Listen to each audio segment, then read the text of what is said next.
about the history of the game. Like, Black people don't do so well. They aren't treated so well.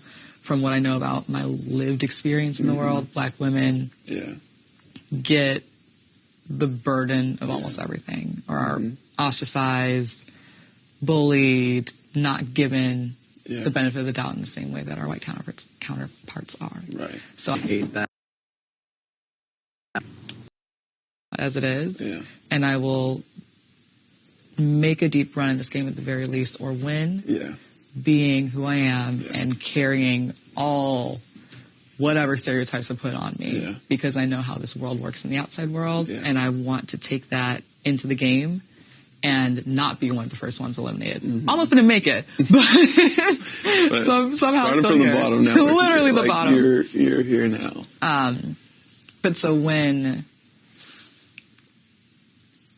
I'll never forget this, when we were talking about you not wanting to use the veto, and you said something like, you think Alyssa is this mastermind and this evil person and all this, and like, what if at the end of this we're just evicting a really nice girl?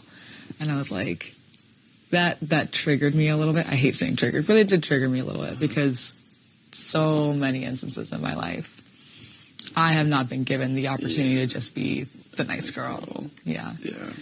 And I know you're defending your friend, however you want to call it now, but I was like, that it didn't make me feel good. And it's almost kind of funny, because 2 days ago, before I even heard about all of this, I literally woke up and I was like, I want to talk to Kyle about that moment, just because I respect you as my friend.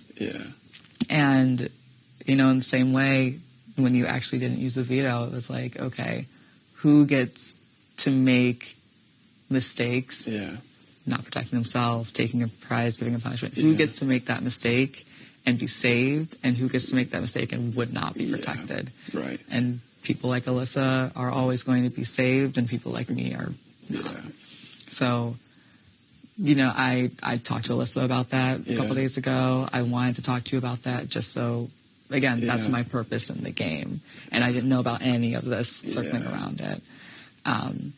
But I wanted us to have that conversation anyway, because I love you. No, I appreciate that. So those are kind of my sticking points, that are moments where I didn't feel so good or whatever, but I know that I can have that conversation with you because of a relationship. For sure. And, now that all this has come to light, for me, I'm not just a call out.